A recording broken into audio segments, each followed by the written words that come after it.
Ya, kita harus memeriksa dari atas sampai bawah. Ya, cukup sesuai dengan apa yang dikeluhkan oleh pasien tentunya. Kecuali nanti ada kita temukan butuh pemeriksaan yang berhubungan misalnya, ya, misalnya pada pemeriksaan ekstremitas inferior ada kelemahan kita temukan, mungkin kita perlu memeriksa tulang belakang. Atau di ekstremitas superior ada kelemahan, ya kita harus bandingkan dengan ekstremitas bawah, dia sama atau tidak, atau justru kelemahannya itu hanya ada di ekstremitas superior saja. Nah, itu tetap kita harus periksa tentunya. Ya. Nah, untuk pemeriksaan inferior, nanti ada beberapa video, mudah-mudahan bisa kuat angkat jaringannya.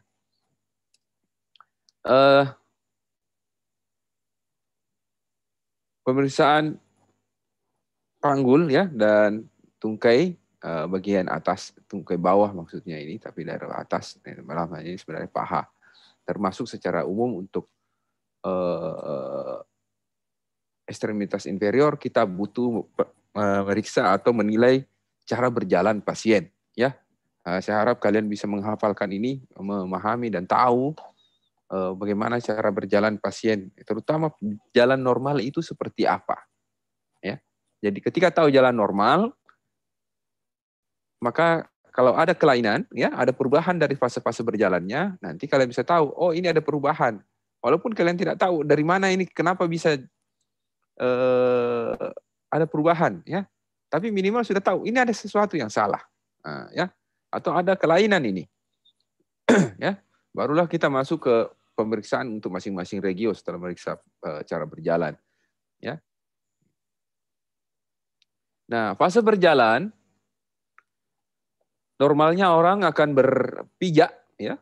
Jadi sejak kaki, ya, sejak tumit menyentuh lantai, ya, sampai ujung jari terangkat itu butuh waktu 60% dari fase berjalan. Selebihnya adalah fase swing, fase melayang kaki itu, ya, untuk satu kaki, ya. Jadi 60% dari waktu kita berjalan dari sekian detik itu, ya, 1 detik, 2 detik mungkin kita kalau orang berjalan normal, ya, untuk satu langkah, maka 60%-nya, ya, berarti lebih dari 1 detik, ya, itu kita gunakan untuk memijak, ya, berpijak. 40%-nya adalah untuk melayang. Ya, coba lihat ini bayangan yang hitam, ya.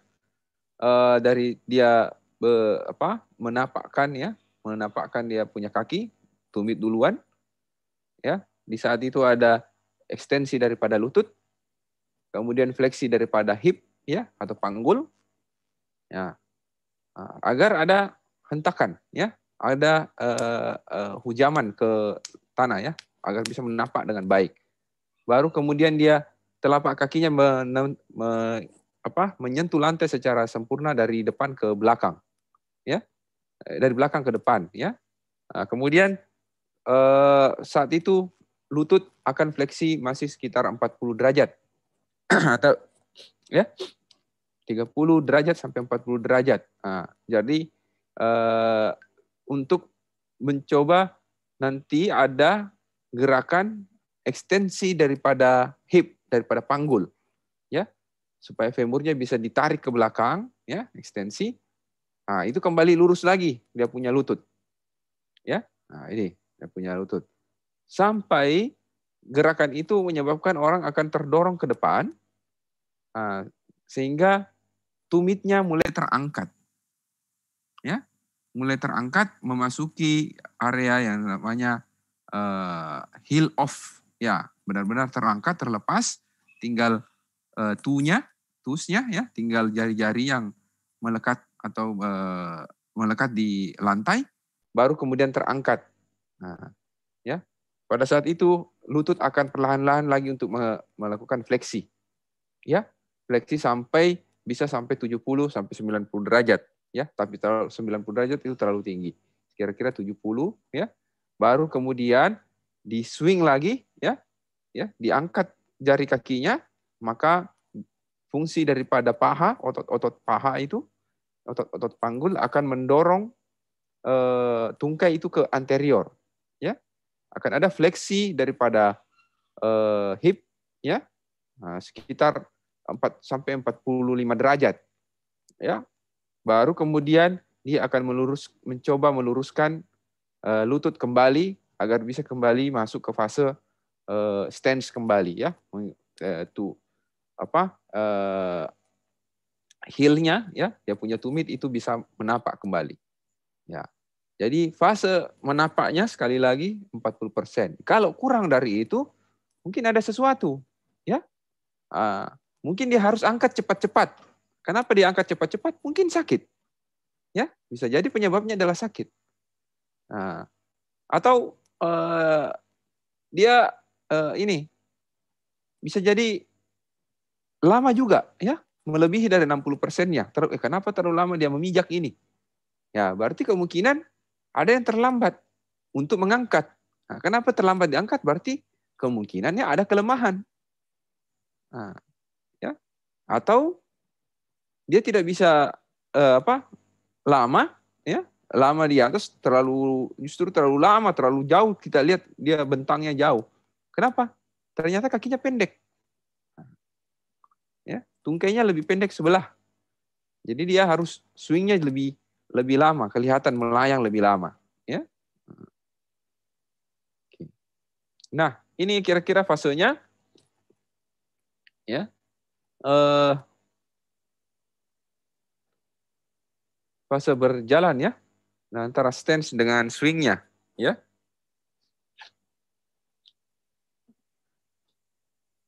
Ya. Lihat fase swing itu pendek sekali, ya, cukup pendek, ya, baru bisa melakukan Nah, ini berjalan yang normal, ya. Nah, ketika ada gerakan melayang kedua-duanya, berarti itu kemungkinan gerakan berlari, bukan lagi gerakan berjalan, ya.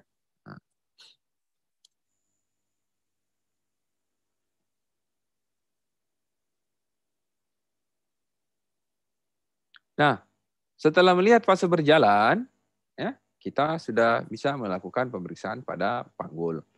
Tentunya kita mulai dengan sama, ya, inspeksi, kemudian melakukan palpasi, kemudian melakukan pemeriksaan motorik motionnya, ya, move, ya. Jadi kita observasi lumbal, ya, apakah ada dari lateral, dari anterior, dari lateral, dari posterior, ya. Apakah ada lordosis ringan, ya, jadi termasuk tulang belakang kita sebenarnya mengecek pada lumbal itu pada panggul. Kemudian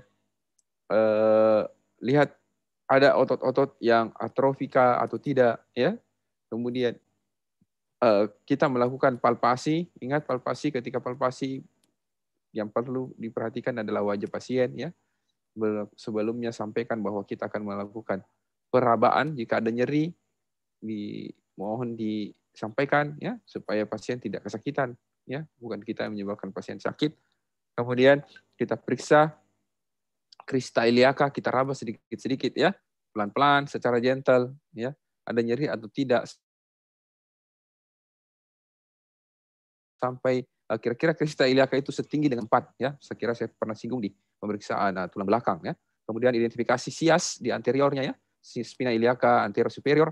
Kemudian trochanter, identifikasi trochanter daripada femur, ya, itu di daerah lateral. Kemudian symphysis pubis di anterior. Kemudian palpasi bagian posterior juga, ya, daripada panggul kita bisa meraba tulang-tulang iliaca secara langsung, ya. Di situ ada dimple, ya, ada cekukan sedikit, ya, di atas bokong, ya. Kemudian ada tuberositas daripada isium, ya, isial yang merupakan daerah atau kita bisa sebut sebagai tulang duduk, ya. Itu adalah daerah lipatan untuk glutealnya, ya. Sakroiliak di posterior juga kita bisa raba, ya, apakah ada nyeri atau tidak, ya.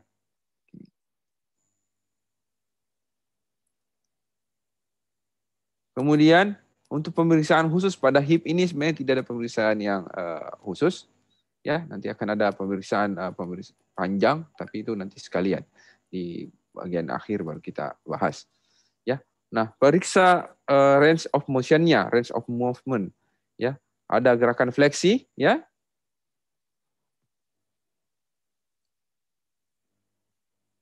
Gerakan fleksi, ya. Kemudian gerakan ekstensi. Nah, biasanya kita fleksi kiri dan kanan pada saat pasien masih supine, posisi terlentang, kita sekaligus memeriksa abduksi. Abduksi, ya. Kalau panggul fleksi itu bisa sampai 120 derajat, 135 derajat. Sedangkan ekstensinya, ya, kurang lebih hanya sampai 30 derajat. Untuk abduksi ABD, ya, sekitar 40 derajat. Adduksinya 40 derajat sama. Ada gerakan eksternal dan internal rotasi, ya. Di sini ada paradoks, ya. Jadi ada gerakan yang kita lakukan seolah ke dalam, tapi sebenarnya itu adalah gerakan eksternal rotasi, ya.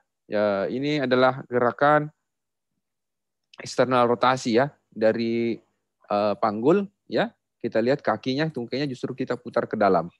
Nah, di ini lutut difleksikan 90 derajat, kemudian kita periksa internal rotasi. Eksternal rotasi juga demikian, ya. Eksternal rotasi kebalikan daripada yang tadi. Normalnya internal rotasi itu lebih besar dibanding eksternal rotasi, ya. Nah.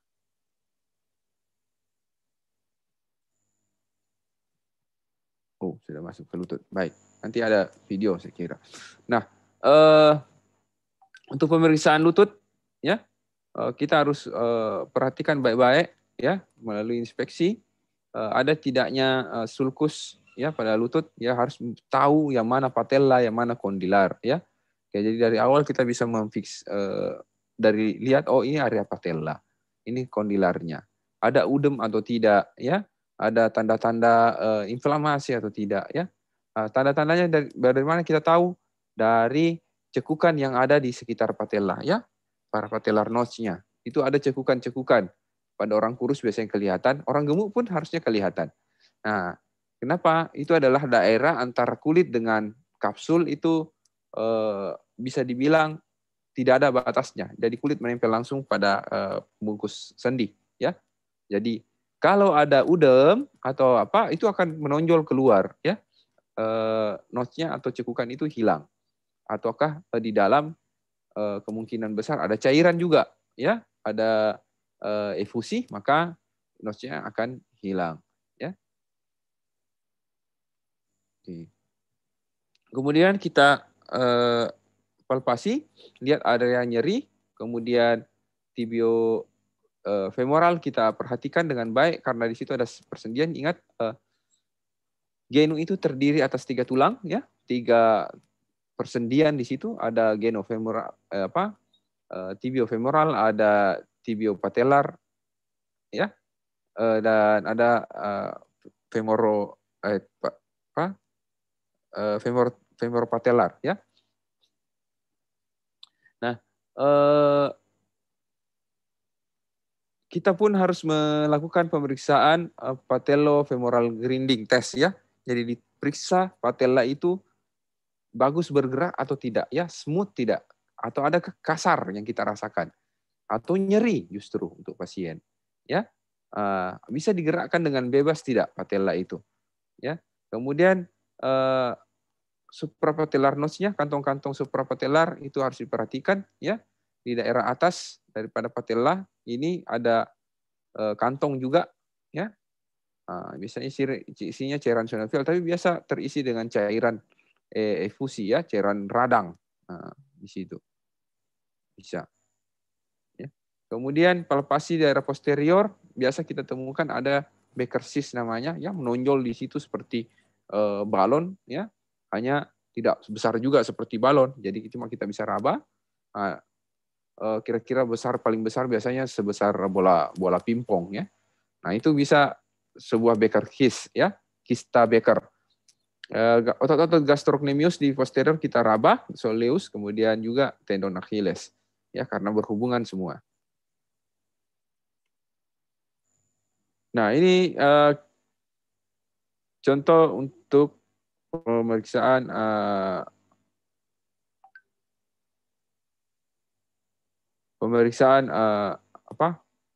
Balch sign, ya. Nah, kalau kita curiga ada efusi pada lutut, Mudah-mudahan tidak putus-putus di kalian.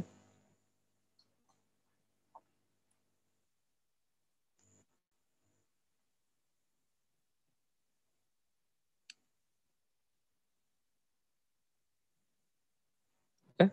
Jadi dia menekan dari dikumpulkan dulu, ya, prinsipnya mengumpulkan semua cairannya dulu, ya, dari lateral, dari medial, dari superior, ya, baru kemudian ditekan. Nah, kalau kita menekan daerah lateral, kemudian menonjol di daerah medial,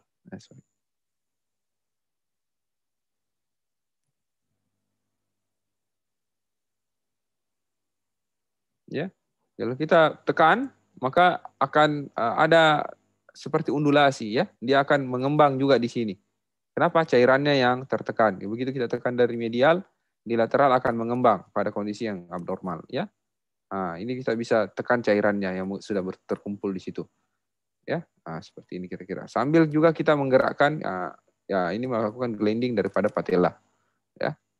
Sama dari medial juga kita lakukan tindakan yang sama, ya. Kita akan lihat di sisi medialnya atau sisi lateralnya akan ada tonjolan begitu kita mengumpulkan cairannya, ya. Nah, nama lain daripada ball sign juga kita sebut juga dengan balon sign, ya, mirip-mirip. Pemeriksaan ini dua.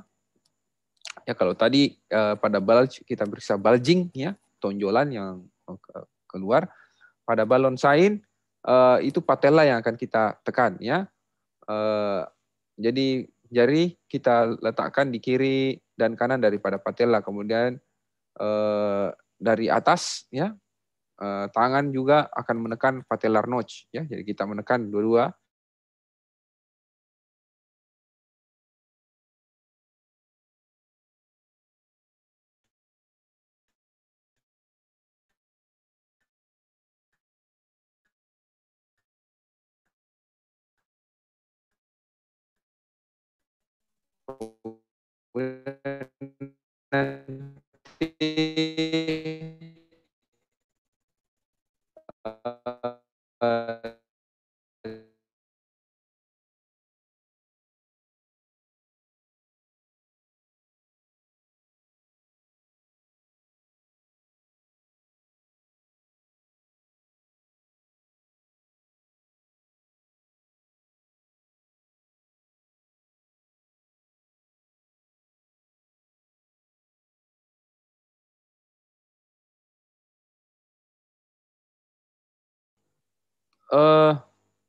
Akan lebih jelas pada videonya, ya.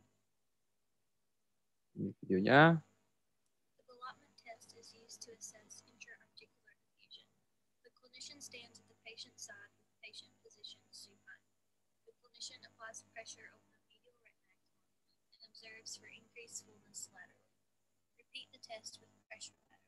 Ya. Ini kalau cairannya banyak, kalau begitu kita tekan akan langsung ada balotemen, ya. Dia akan seperti bergelombang juga karena cairan kita tekan dari lateral, dia akan terdorong ke medial juga, ya. Jadi seperti gelombang begitu. Nah, kalau biasanya cairannya kurang, makanya kita butuh seperti tadi melakukan pada pemeriksaan pada bulging sign, ya. Nah, kemudian pada lutut ada pemeriksaan McMurray namanya untuk pemeriksaan meniskus, ya. Jadi biasa ada nyeri. Nah, maka kita melakukan tes provokatif, ya. Provokatifnya untuk membuat meniskus yang robek itu bisa terjebak di antara dua tulang, ya, antara tibia dan femur. Perlu memberitahu kepada pasien bahwa pemeriksaan ini menyebabkan nyeri. Jadi bisa menyebabkan nyeri. Jadi kalau ada nyeri atau apa, mohon disampaikan, ya. Bagaimana cara pemeriksaannya?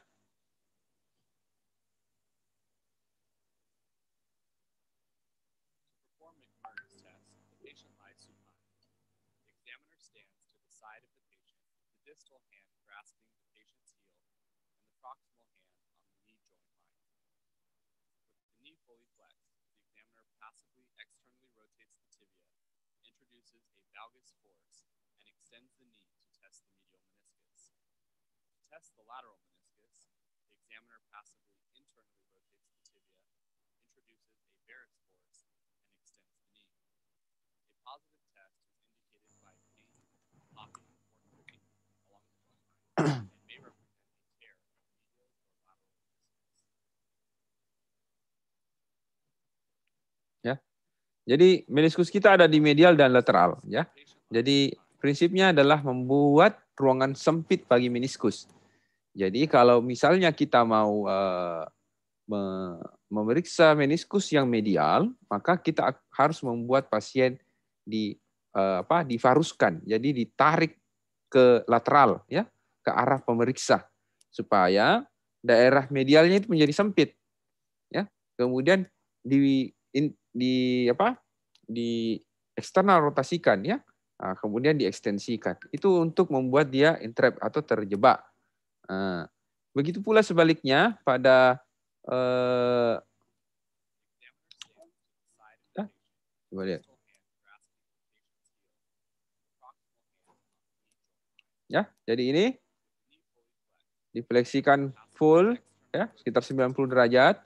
Kemudian di eksternal rotasikan, ya, eksternal rotasi dan divaruskan, ya, ditekan. Karena ini adalah yang video pertama ini, untuk pemeriksaan pertama dia lakukan lateral, ya. Untuk lateral dia valguskan, ya, didorong itu dia punya lutut, kemudian di eksternal rotasi, ya, eksternal rotasi dan didorong. Nah, baru kemudian diluruskan, ya, diekstensikan dia punya lutut. Nah, untuk yang kedua adalah internal rotasi dan divarus, ya, ditarik. Nah, untuk ekstensi itu adalah pemeriksaan untuk medial meniskus, ya. Nah, ya, pemeriksa bisa merasakan adanya clicking, ya. Jadi seperti terganjal kemudian lepas, ya, terganjal lepas. Kemudian atau pasien sendiri yang mengatakan itu, oh ada terganjal, ataukah biasanya yang banyak adalah nyeri, ya. Jadi kalau pasien merasa nyeri waktu melakukan internal rotasi atau eksternal rotasi itu harus kita catat. Ada juga pemeriksaan lain untuk meniskus ini pada lutut adalah apply green test, ya, grinding test. Nah, pasien kita suruh tengkurap, ya, dengan posisi pasien tengkurap.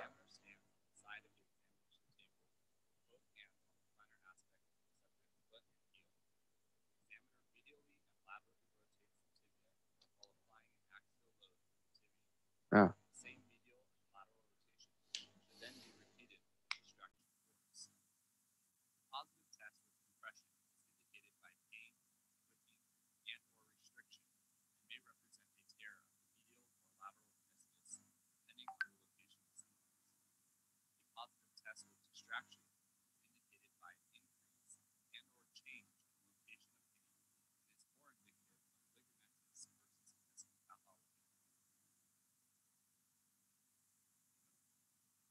ya.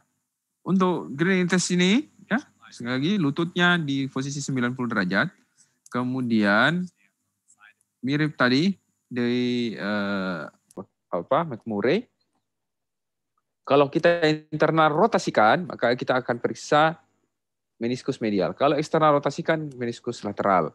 Nah, hanya di sini kita tambah bebannya dengan menekan telapak kaki, ya, dalam hal ini sebenarnya menekan lutut agar bisa antara femur dengan tibia itu benar-benar rapat, ruangannya menjadi sempit, ya. Nah, kemudian kita putar internal dan eksternal rotasi. Pasien mengeluh nyeri di mana?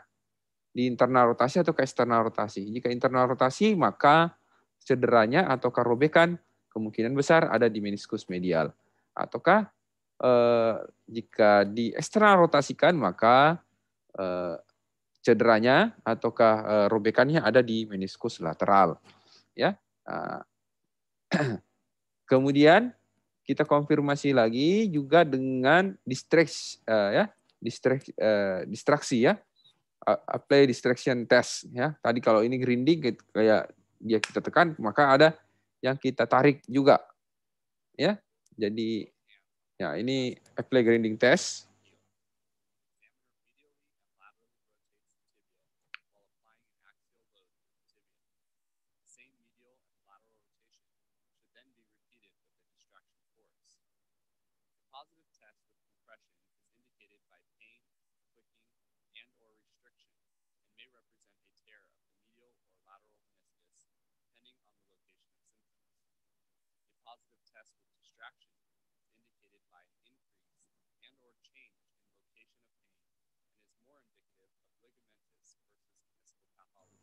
Ya, ketika kita melakukan apply distraction test, ya, paha pasien itu kita tekan, ya, tapi tibianya kita tarik, ya, supaya ada ruangan, ya, ruangan lebih longgar. Kemudian kita eksternal rotasi. Apa gunanya? Agar meniskus, ya, itu bisa kita longgarkan, ya, dia tidak ditekan. Di sini untuk mengetes ya ataukah untuk mengetahui lebih jauh apakah meniskus tir ini ataukah robekan pada meniskus ya kalau memang ada positif itu apakah disertai dengan gangguan juga pada ligamen-ligamennya atau memang hanya ligamen tok saja ya. Misalnya pada apply grinding test yang pertama tadi positif ya, ada nyeri. Ya, kemudian waktu kita distraction juga ada positif, berarti kemungkinan ada dua, ligamen dengan meniskus. Tapi kalau hanya nyeri pada saat kita distraksi, kita tarik, maka di situ kemungkinan hanya ada ligamen injury, ya kemungkinan. Tapi tetap harus kita lakukan pemeriksaan lebih dalam. Ya. Kemudian ada pemeriksaan varus dan valgus test. Saya kira tadi di McMurray itu sudah kelihatan tentang varus dan valgus test. Hanya di sini tidak perlu kita fleksikan 90 derajat atau internal atau eksternal rotasi ya. Cukup pasien kita ekstensi saja, kemudian didorong ke lateral ya, divalguskan. Divaruskan, didorong ke lateral seperti ini pada gambar pertama, ya. Kemudian kita konfirmasi di 30 derajatnya. Jika ada nyeri di daerah lateral, ya, varusnya, kita varus tes, maka itu kemungkinan ada robekan ataukah kita ada ruangan ya, tidak ada batasan. Waktu kita ini terlalu fleksibel ya, ternyata ada ruangan kita bisa rasakan ini terbuka dia punya antar femur dan patella, maka kemungkinan besar ada robekan, kalau tidak itu sudah ruptur total ya, putus daripada komponen ligamen lateralnya ya, lateral kolateral ligamen. Kalau pada pemeriksaan varus test ya kebalikannya, justru pasien kita dorong ke medial ya, lututnya kita dorong ke medial baik pada 0 derajat maupun 30 derajat. Ada sensasi longgar ya, kendor, tidak ada tahanan atau nyeri, kemungkinan pasien mengalami robekan ataukah putus pada medial kolateral ligamen ya, komponen ligamen di sebelah medial. Kemudian ada pemeriksaan anterior dan posterior drawer sign. Pemeriksaan ini cukup sederhana sebenarnya. Cukup lututnya kita letakkan dalam posisi 90 derajat, ya. Kemudian kita tarik. Pemeriksaan ini untuk mengetes, ya, untuk memeriksa anterior cruciate ligamen untuk anterior drawer sign dan posterior cruciate ligamen untuk posterior drawer sign, ya, dua ligamen ini. Ya. Anterior cruciate ligamen ACL fungsinya adalah menahan translasi ke anterior. Ya, ini yang bersilang dari tibia ke femur. Salah, maaf yang ini ya. Dari tibia ke femur. Sedangkan PCR ya, ini gambarnya kurang pas, harusnya lebih di belakang lagi. Ya, origonya itu di pas di posterior daripada tibial plateau. Dia menahan translasi ke posterior, ya. Begitu ada yang putus, maka kita bisa melakukan atau menemukan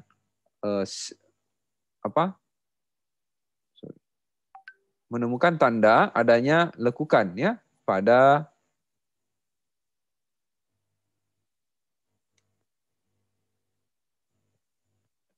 kok ini hilang namanya.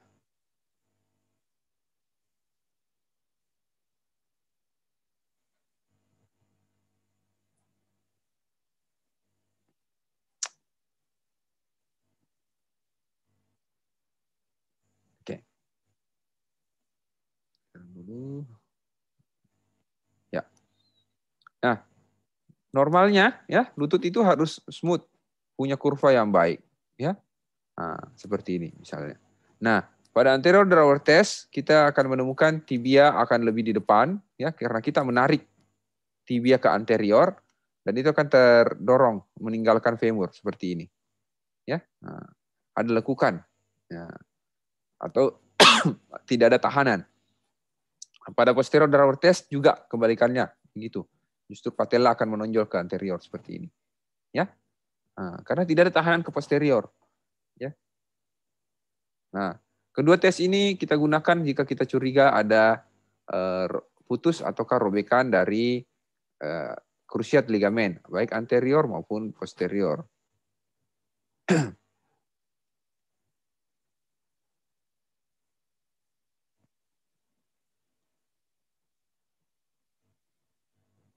Ya. Nah, ini Lachman test, ya. Oke. Kalau tadi, ya, ini posterior drawer test itu sangat khas untuk atau sangat spesifik untuk posterior drawer posterior cruciate ligamen, ya.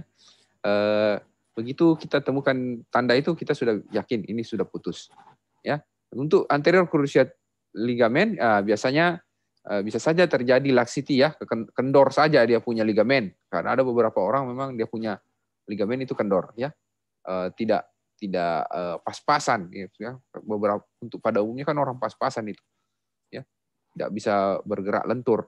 Nah, beberapa orang yang sifatnya punya sendi-sendi yang lentur biasanya positif, ya, kita temukan anterior drawer testnya, ya. Makanya kita perlu pemeriksaan yang lebih spesifik lagi, namanya pemeriksaan Lachman, ya. Lachman test ini adalah spesifik untuk anterior cruciate ligamen, ya. Pasien kira-kira kita fleksikan sekitar 90 derajat dengan begini, ya.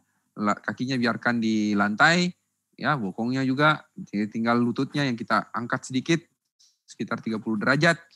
Fleksinya satu tangan, ya, tangan kiri menahan distal daripada femur, tangan kanan menahan proksimal daripada femur. Begitupun sebaliknya di di lutut kiri, ya, bisa yang mana saja yang kuat. Nah, nanti femur akan kita tahan, sedangkan tibia akan kita gerakkan, ya, kita akan gerak-gerakkan. Nah, kalau kita gerakkan kemudian terasa ada tahanan, ya, ada tahanan, maka itu dia kita anggap negatif, ya. Tahanannya itu seperti menarik kertas seperti ini, ya. Ya. Jadi kita gerakkan dia akan ada tahanan itu. Keras, tidak longgar, ya. Kalau dia positif, maka tahanan itu akan hilang, ya, tidak ada rasa, seperti menarik karet saja, ya. Karena apa? Cuma kulit dengan ligamen lain yang akan tahan, tidak ada yang menahan untuk translasi ke anterior, seperti pada video ini, ya.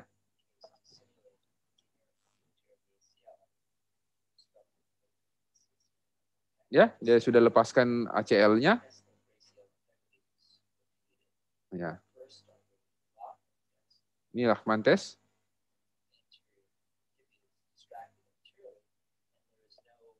Nah, ya, tidak ada endpoint-nya, tidak ada tahanannya.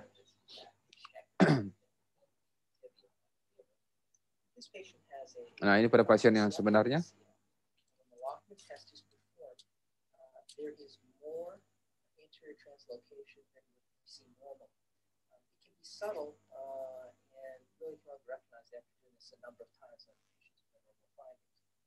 Tuh, ya. Tidak ada endpoint-nya. Itu bisa ditarik ke anterior.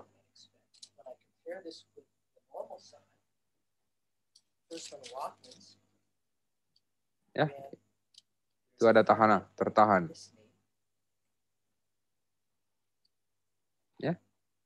Lagi.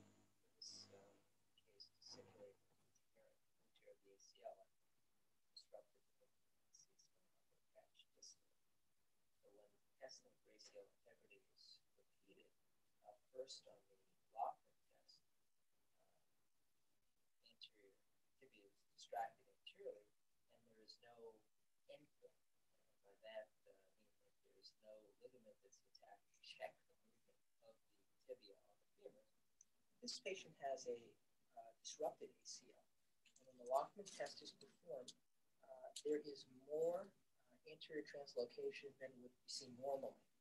It can be subtle and really can only be recognized after doing this a number of times on patients with abnormal findings.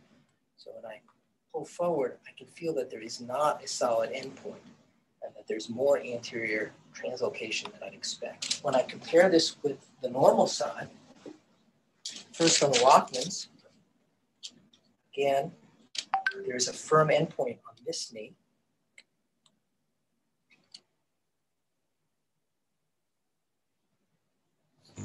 Ya. Oke. Nah, bagaimana dengan pergelangan kaki ya?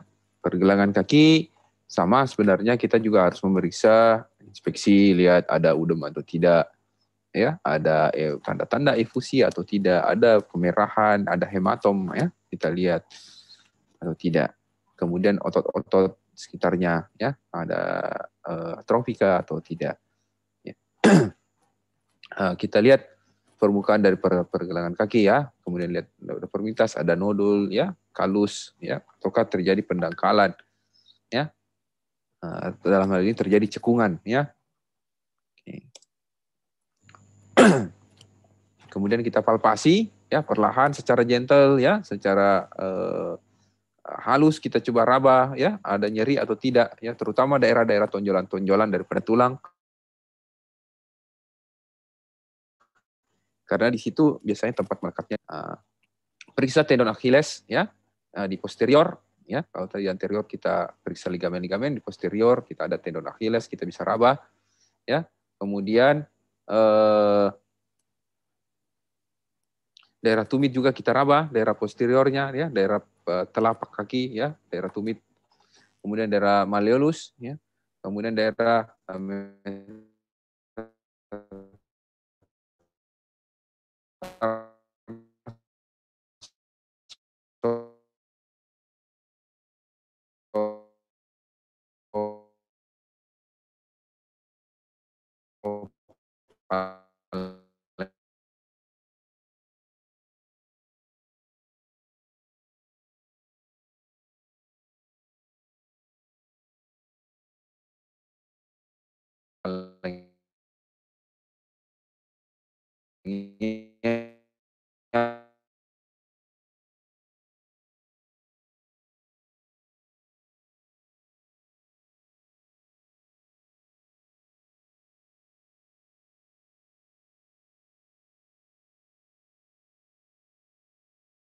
ya, kita sebut plantar fleksi jika gerakannya mengarah ke bawah ya, memijak.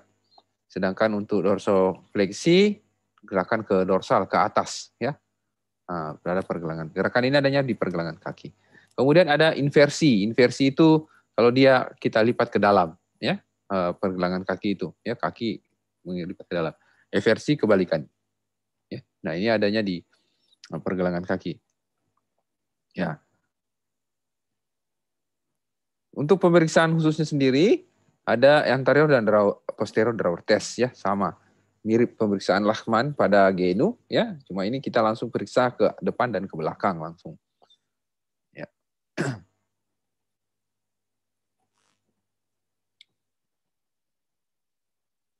Mudah-mudahan tidak putus-putus gambarnya di kalian.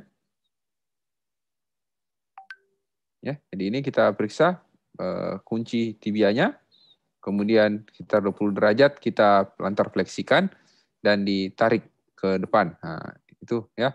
Normalnya tidak ada gerakan laxity seperti itu ya. Ya, kita bandingkan kiri dan kanan.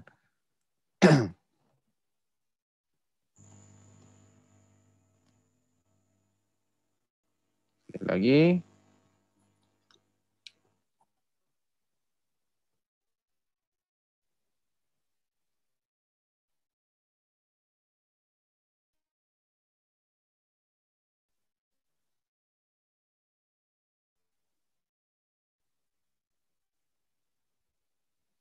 Ya. Normalnya tidak ada gerakan. Ke posterior juga sama ya. Ini kita tarik posterior, ini ditarik posterior dan didorong ke anterior. Ya. Nah, ada tes Thompson, pasien kita minta meletakkan kaki biasanya di kursi, pasiennya cukup melipat lutut, betisnya di kursi ya, dengan membelakang, atau bisa juga dalam posisi tengkurap. Kita melakukan squeeze ya pada atau remasan pada gastrocnemius dan soleus ya. Jadi untuk melihat dua komponen pembentuk Achilles tendon. Karena kita mau melihat Achilles tendonnya utuh atau tidak ya. Nah, dengan melakukan squeeze akan ada gerakan ke plantar fleksi ya. Kenapa kita membuat ototnya seolah-olah berkontraksi ya, menarik Achilles tendon. Nah, kalau ada gerakan seperti itu maka kita sebut tesnya negatif ya. Tapi kalau tidak ada gerakan ya, maka tesnya positif ya. Nah, jadi kalau tidak ada gerakan kita sebut positif. Artinya apa? Achilles tendonnya mengalami rupture ataukah putus. Ya. Jadi tes ini Thompson test itu spesifik untuk pemeriksaan Achilles tendon ya. Nah, secara keseluruhan juga tungkai itu kita harus ukur panjangnya karena ini sebagai untuk mencari penyebab ya. Kenapa pasien bisa sampai mengalami pincang misalnya? Apakah karena nyeri ataukah karena kelemahan ataukah karena memang kakinya pendek? Nah, ya. Jadi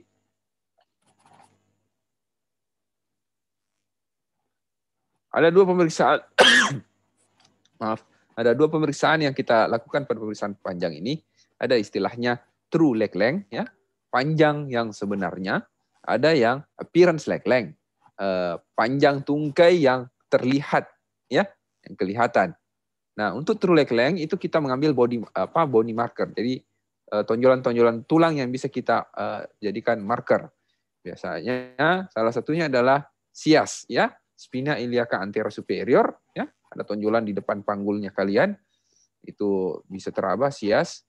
Dan mudah-mudahan ingat di pelajaran anatominya. Nah, itu kita beri marker, kita kasih tanda. Nah, kemudian kita ukur, ya, kita luruskan tungkainya dalam posisi yang sama kiri dan kanan. Kita ukur dan berikan tanda dulu ke malleolus medial, ya, di daerah malleolus medial, di tipnya, di ujungnya daripada mata kaki sebelah dalam, ya, malleolus medial. Kemudian kita tarik meteran. Nah, kita catat berapa panjangnya. Begitu juga di kaki sebelahnya. Kita tandai siasnya, kemudian tandai malleolus medialnya, ujungnya, kemudian kita tarik meteran, ya, panjangnya sampai di mana, berapa panjangnya, baru kita bandingkan kiri dan kanan, ya.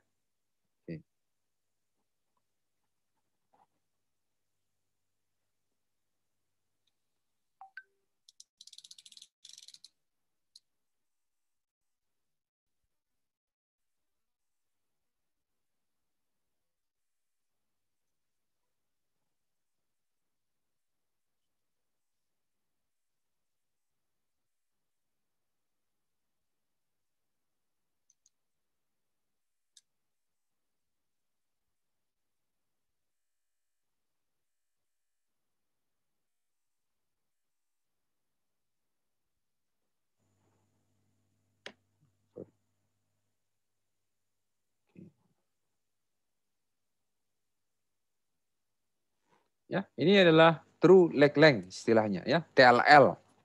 berapa selisihnya panjang. Kenapa sebagai true? Karena itu adalah panjang tulang yang kita ukur. Sedangkan yang kedua ini adalah appearance leg length. Apa yang tampak?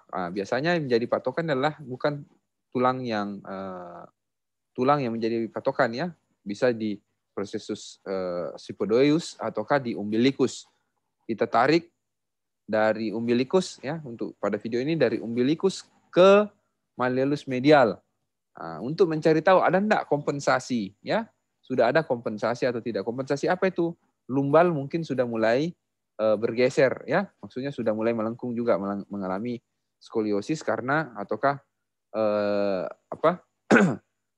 bending ya, kifosis ke lateral, sehingga kelihatan secara kelihatan secara fisik itu kelihatan sama panjang ya. Nah, kenapa? Ya karena untuk mengimbangi panjang daripada mengimbangi kaki yang pincang ya. Jadi kaki misalnya tungkai yang tidak sama panjang, terpaksa tulang belakang mengimbangi itu supaya ketika dia berdiri tetap posturnya seperti orang normal, tapi waktu berjalan baru kelihatan. Nah, jadi kedua-duanya ini kita bandingkan kiri kanan ya. Kemudian ada enggak selisih? Nah, kalau misalnya ada perbedaan panjang antara appearance leg length kiri kemudian true leg length, dua-duanya ada selisih, maka kita sebut belum ada kompensasi ya.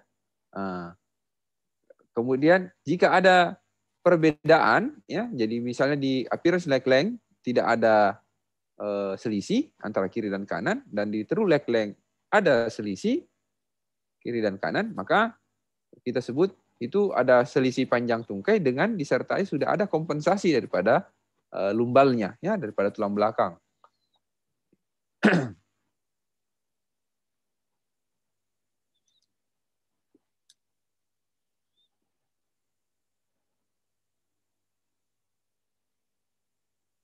Ya.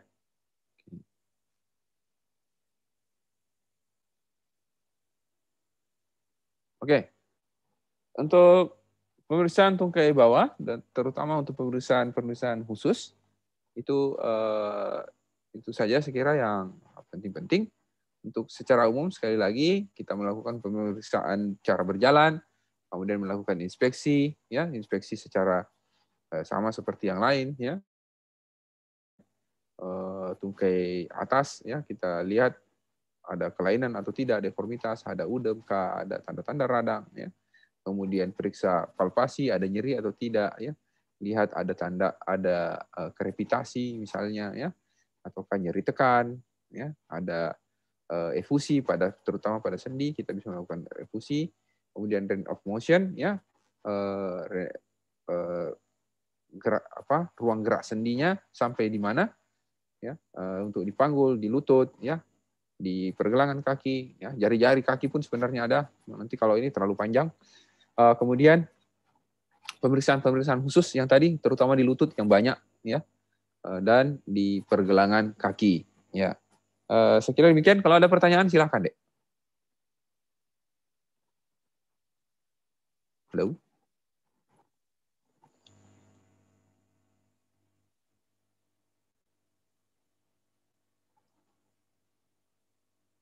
Siapa ketua kelas dek? Coba nanti kontak saya via Telegram ya, saya kirim file-filenya ini. Tapi dok, ya. Yang lalu belum saya kirim dek.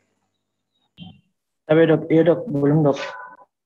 Oh iya, belum kasih ingat. Ya, saya tidak tahu nanti ke depan apakah tetap offline, ada offline-nya ataukah online murni. Jadi kemungkinan kalian akan memperoleh video. Ya, nanti insya Allah untuk videonya, mungkin untuk video pembelajaran ada 2. Kalian membuat video pemeriksaannya untuk semua dan video ujian. Saya tidak tahu mekanismenya nanti. Nanti mungkin dari Dr. Fikar nanti akan jelaskan. Jelas sekali lagi karena nanti kita akan membuat tes ya, atau soal yang sifatnya komprehensif, yang simultan dari anamnesis sampai ke pemeriksaan fisis ya. Nanti di situ cukup memeriksa sesuai dengan kelainan pasien saja ya. Jadi tidak perlu misalnya karena ini muskuloskeletal oh langsung periksa semua, ya tangan diperiksa, tulang belakang, itu panjang, bisa sampai setengah jam videonya kalian. Habis nanti bandwidth-nya YouTube.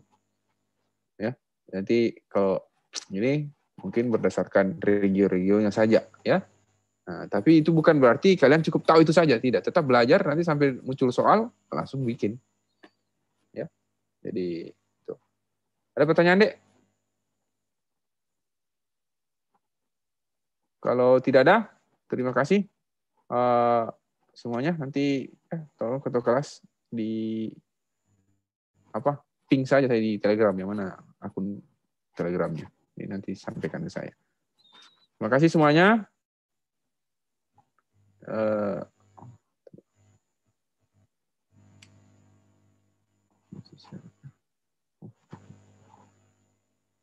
Terima kasih semuanya. Subhanakallahumma wa bihamdik asyhadu an la ilaha illa anta astaghfiruka wa atubu ilaik. Assalamualaikum warahmatullahi wabarakatuh. Waalaikumsalam warahmatullahi wabarakatuh. Dok, terima kasih, Dok.